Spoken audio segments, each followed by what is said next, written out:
Ce sont de petits paradis. Des îlots perdus au milieu de l'océan Pacifique, au paysage de cartes postales qui abritent un trésor de biodiversité, notamment des oiseaux marins extrêmement rares. Mais ces oiseaux sont menacés par une espèce envahissante, le rat noir, comme à Wallis et Futuna. Il s'attaque aussi aux tortues. En Polynésie française, sur l'île de Raiatea, ce sont des arbres importés par l'activité humaine qui menacent une merveille archéologique, le temple de Tapu Tapuatea. En Nouvelle-Calédonie, ce sont les cerfs et les cochons ensauvagés qui font des dégâts sur les écosystèmes. Alors sur tous ces territoires, dans le cadre du projet Protège, le programme régional océanien de l'environnement, le PROE, met en place des actions pour lutter contre ces espèces exotiques envahissantes et pour la résilience de la biodiversité.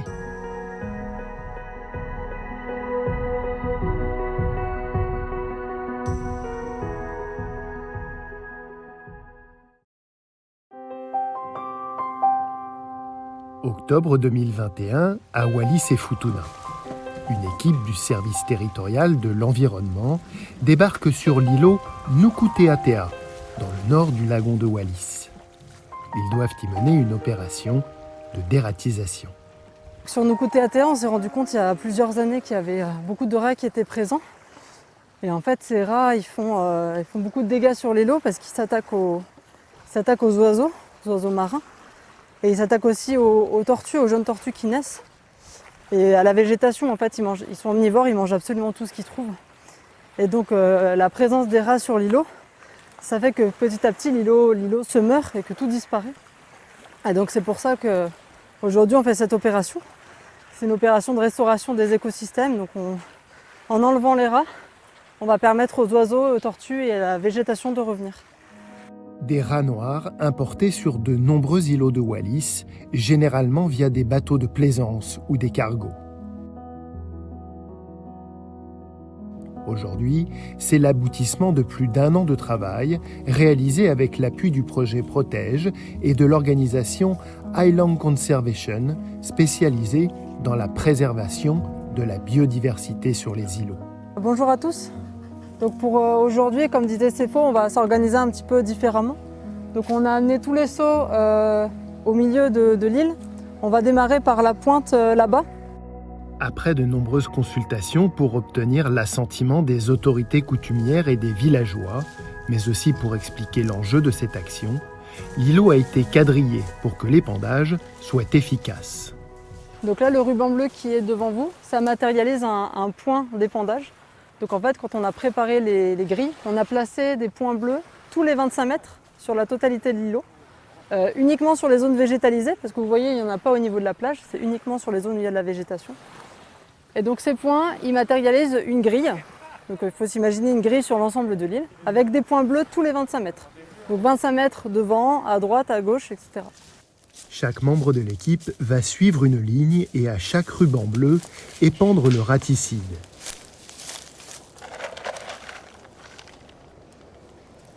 Le produit est projeté manuellement à une dizaine de mètres devant, derrière, à gauche et à droite du ruban, afin de couvrir toute la surface de l'îlot pour éviter que les rats repeuplent les lieux dans quelques mois.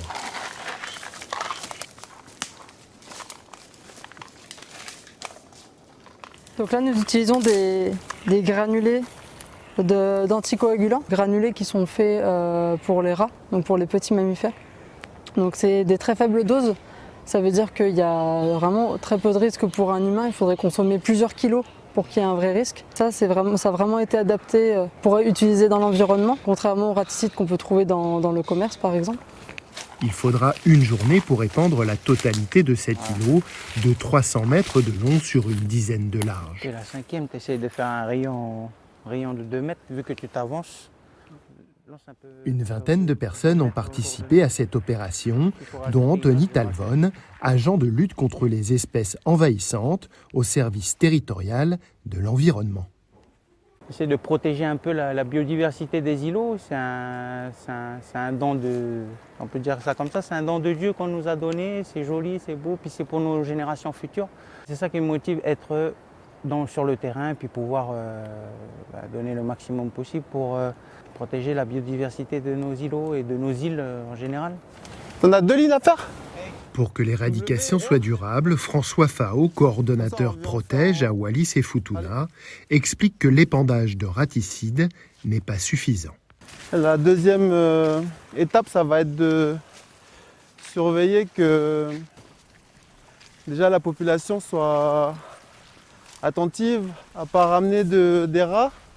Donc tous les plaisanciers, les familles, tous ceux qui viennent passer du temps à l'îlot, on va leur demander de bien vérifier dans leurs affaires quand ils chargent les bateaux, de ne pas réintroduire par accident le rat sur l'îlot. Ces mesures dites de biosécurité feront l'objet de plusieurs ateliers de prévention auprès des habitants de Wallis. En tout, ce sont une dizaine d'îlots du territoire qui sont concernés par ces opérations d'éradication.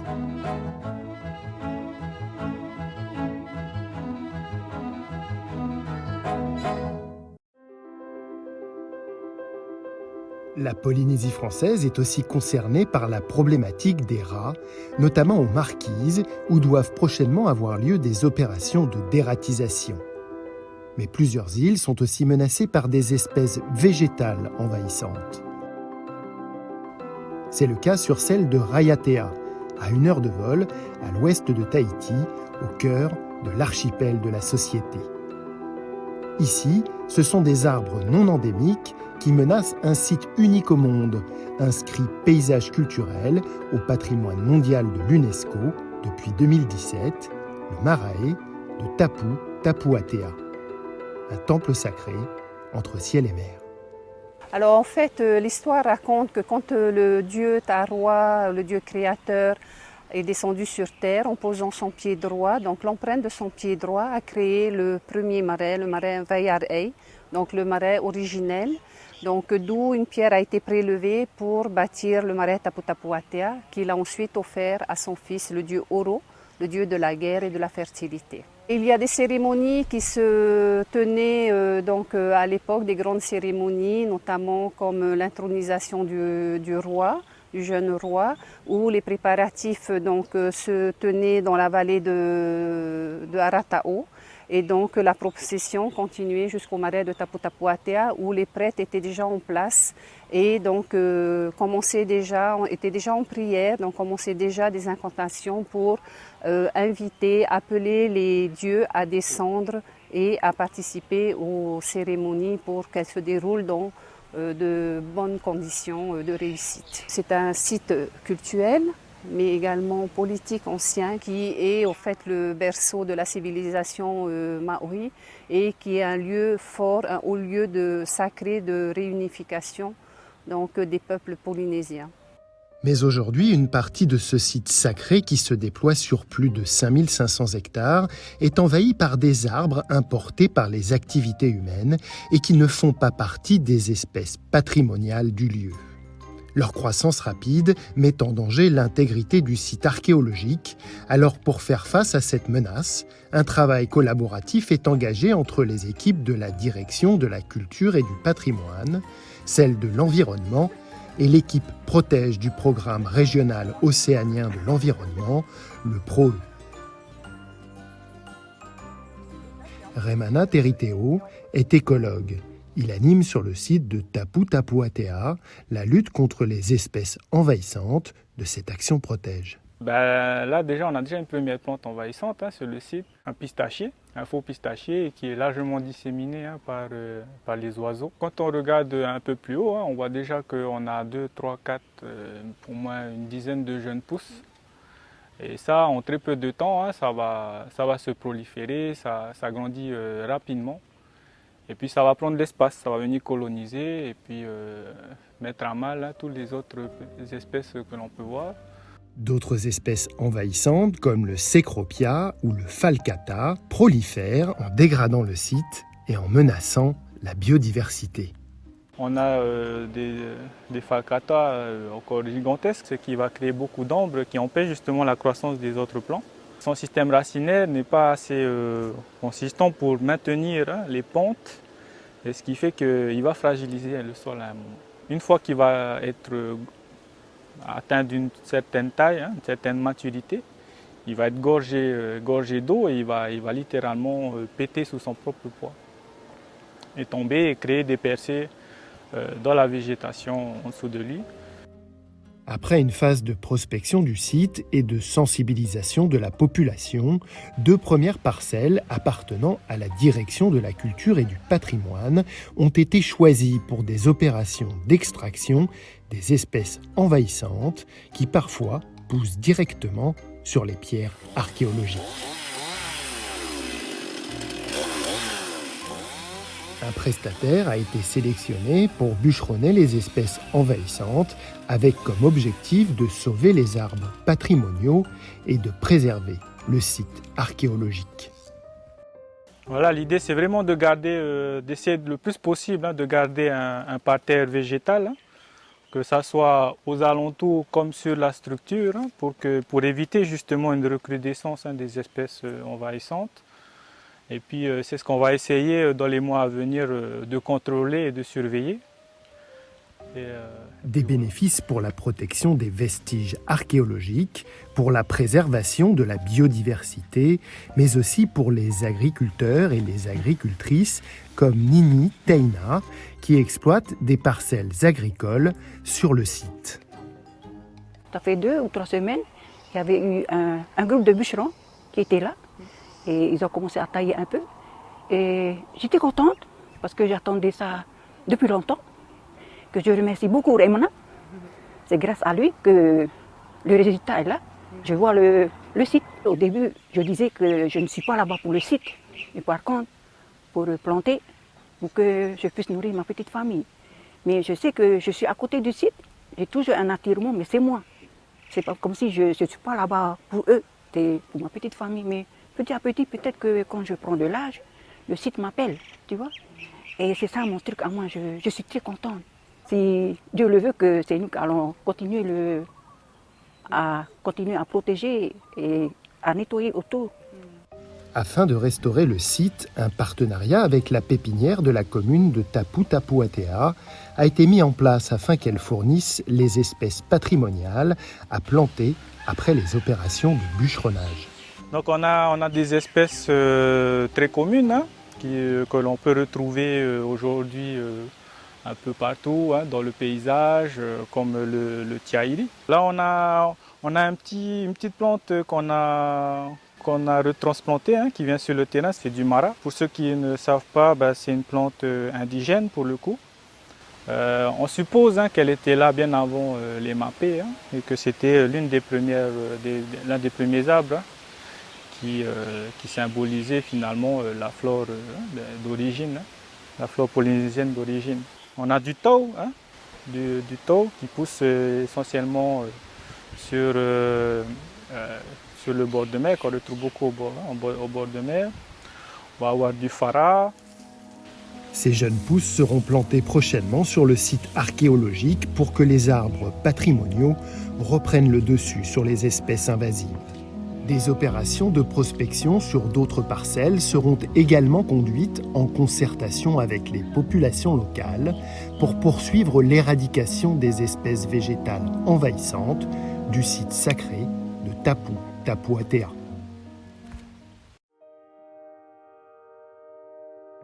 En Nouvelle-Calédonie, il existe plusieurs espèces exotiques envahissantes comme le cerf ou le cochon sauvager. Des animaux introduits au XIXe siècle qui créent d'importants dégâts sur la biodiversité. Ils vont consommer les plantes endémiques notamment, empêchant en fait la régénération des forêts. Ils vont aussi gratter les arbres, donc créer beaucoup de dégâts dans les sous-bois et par là perturber et favoriser l'érosion des sols, donc avec une diminution de la qualité et de la quantité de l'eau au niveau des bassins versants de manière générale. Par ailleurs, les cochons s'attaquent aux récoltes des agriculteurs. Pour les aider à lutter contre ce fléau, l'équipe Protège du Conservatoire d'espaces naturels de Nouvelle-Calédonie propose des formations pour fabriquer des pièges et donner des conseils pour capturer les cochons ensauvagés. Ce jour-là, la formation a lieu dans la tribu de Kergoua, dans le centre de la Nouvelle-Calédonie. Donc aujourd'hui, il y avait une première phase pour les personnes qui étaient présentes lors de la réunion d'information du projet Protège. C'était la phase 1, la phase de concertation. Donc cette phase-là, elle a eu lieu il y a 2-3 semaines de ça. Aujourd'hui, on est dans la phase 2. Donc c'est tout ce qui est régulation participative. Et aujourd'hui, on va faire la formation piégeage. Aujourd'hui, la chasse et les protections comme le grillage sont coûteuses et ne suffisent plus à stopper les cochons. Je le refais encore une fois. Carole Wema, technicienne en suivi environnemental, enseigne aux membres de la tribu un dispositif de piégeage peu onéreux avec une simple corde de 4 mètres, la technique du collet. Donc on va prendre la mesure au niveau de notre bras pour faire le premier nœud. Ensuite, je vais prendre l'extrémité, le petit bout là, et je vais faire 3 tours en montant. Ok? Alors je fais 1, 2, 3. Et ensuite, je viens avec l'extrémité, le petit bout là, je l'insère dans la boucle et je redescends à l'intérieur des trois anneaux. Ça, c'est le nœud du pendu. On appelle ça le nœud du pendu. C'est un nœud coulissant. Et ensuite, vous venez resserrer le nœud coulissant sur la corde, comme ça. Et là, vous avez votre collet. Voilà, c'est le diamètre du collet corde. Comme ceci, à peu près. Avec ce système, à moins de 200 francs, pas besoin d'appât.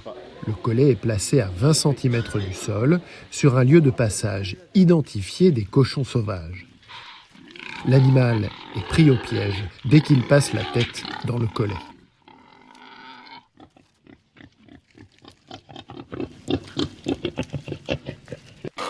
C'est vrai que ça dévore tout. Et après, on n'a plus d'aliments comme les ignames, manioc pour pouvoir manger ou les ignames pour la coutume. Voilà, c'est vraiment une nuisance. C'est pour ça que ça nous intéresse beaucoup de venir faire l'apprentissage, de faire des pièges pour qu'on puisse attraper ces cochons-là. Autre technique enseignée ce jour-là, le piège-cage. Donc là, normalement, le cochon il rentre. On va dire que ça, c'est l'appât. Une structure en gabion avec porte coulissante. Le cochon est appâté avec des bananes, de la coco ou du maïs, positionnés au fond de la cage. Dès qu'il tire sur l'appât, la fermeture de la porte est déclenchée et l'animal pris au piège, comme on peut le voir sur ces images. Les pièges sont visités régulièrement afin de limiter la souffrance de l'animal. Il faut savoir que le cochon, et notamment le cerf aussi, raffole des différentes espèces, notamment les semenciers. Donc on cherche justement par ces différentes techniques-là d'éviter en fait que les cochons et les cerfs viennent justement manger ces semenciers pour permettre à nos forêts de se régénérer. Donc on laisse le temps à la forêt de se régénérer par le biais de la régulation, notamment par ces différentes techniques-là, notamment le piège-cage et le collet-corde. Ces cages sont généralement disposées en forêt avant d'intercepter les cochons pour qu'ils ne s'approchent pas trop des champs. 15 cochons en plus. Elle va partir où cette cage? Là-haut. Où ça? Là-haut. En haut de la montagne? Oui. Comment vous faisiez avant? Nous, on fait la chasse. On ne fait pas de piège, nous, c'est la chasse. C'est notre passe-temps aussi. On ne travaille pas, on fait que ça, la chasse. Mais ça sera plus efficace, la cage. Voilà. Ça sera plus efficace pour le cochon. Là. Et le cochon, qu'est-ce qu'il va devenir après quand vous l'aurez attrapé? Dans la marmite. On va manger, voilà. Il mange nos ignames, mais non, on va manger lui. Dans le cadre de cette action protège, ce sont 170 cages qui sont mises à disposition des tribus avec un suivi des captures.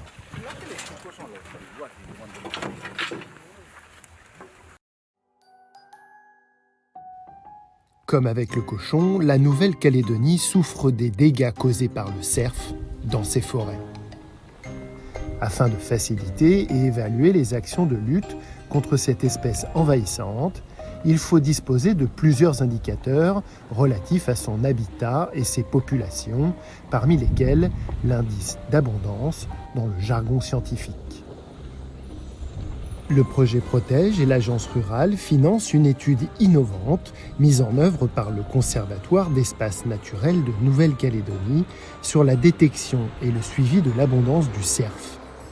Un indice d'abondance obtenu par drone. C'est Romain Alliot qui est en charge de cette action. Biologiste, il s'est spécialisé dans l'observation des espèces animales par drone. Là, on va sur notre zone de campement pour la nuit, pour justement faire les tests de vol drone thermique. La phase de test a lieu dans le domaine de Deva, afin de proposer un protocole de vol efficace pour mesurer l'indice d'abondance. Romain doit effectuer préalablement des dizaines d'heures de vol. Alors, on va faire mettre l'aire de décollage ici, et on va mettre le campement à ce niveau, ce sera parfait. Là. Alors la zone qu'on va surveiller, c'est toute celle que vous avez, qu'on a devant nous là. Et du coup, on va essayer de cibler les habitats un peu différents. Donc on voit ici, on a une forêt en face très très dense. Et après, on voit que justement, on descend plus dans une plaine avec de la végétation assez éparse. Ça va nous permettre de calibrer justement à quel niveau les signatures thermiques peuvent être détectées ou pas. Des survols en drone réalisés la nuit. Vol de nuit, parce qu'on va détecter de nuit les cerfs par caméra thermique. Donc c'est pour avoir une meilleure signature thermique du cerf. C'est-à-dire qu'on aura un meilleur contraste entre l'environnement et la température du corps du cerf. Et donc il est censé mieux ressortir sur la caméra du drone. Sur ces images, l'intérêt de la caméra thermique est évident, même en plein jour. À droite, l'enregistrement avec la caméra classique du drone. Il est quasiment impossible de détecter les cerfs à l'œil nu, à moins de zoomer.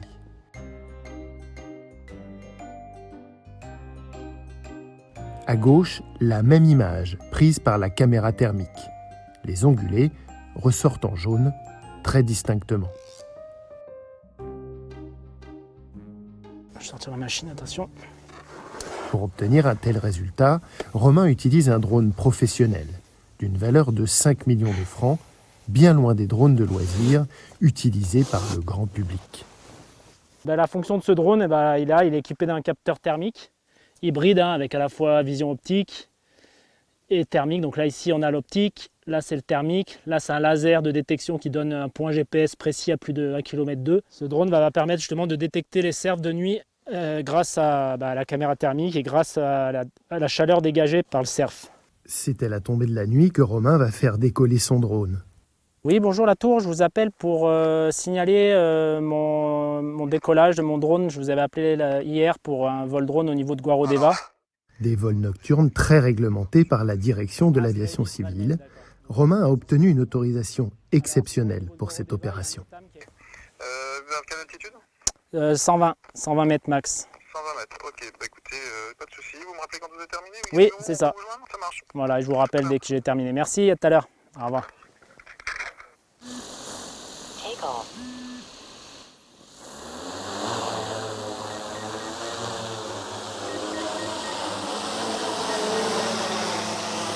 Les batteries du drone disposent d'une autonomie de vol d'environ 50 minutes.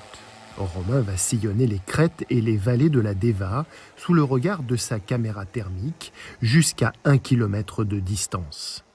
À peine a-t-il décollé que les premiers spécimens apparaissent sur l'écran de contrôle. Ces petites taches blanches en mouvement. Au niveau de la croix, il y en a 5 là. 4, 5. Il y a une mère avec son petit, on dirait deux mères avec chacune leur petit. Le drone est positionné à près de 70 mètres de hauteur pour ne pas effrayer les animaux. Là, je suis en train de chercher la meilleure hauteur et le meilleur angle de caméra pour avoir à la fois optimisé entre la résolution justement de l'individu par rapport à sa signature thermique et la surface couverte par le drone. Parce que plus on maximise la surface, mieux c'est. Plus on couvre une zone importante, plus ce sera rapide. Mais forcément, il faut être plus haut. Mais qui dit plus haut dit une précision moindre au niveau de la signature thermique. Romain va multiplier les prises de vue pendant plusieurs semaines afin de créer un algorithme capable de distinguer sans faille un cerf de tout autre animal tel qu'un cochon, une vache ou un cheval, le cerf possédant sa propre signature thermique. Une fois cet algorithme affiné et présenté au groupe technique ongulé envahissant protège du Conservatoire d'espaces naturels, il pourra être utilisé pour évaluer l'efficacité des actions de chasse-régulation prévues dès la fin de cette année par le projet Protège.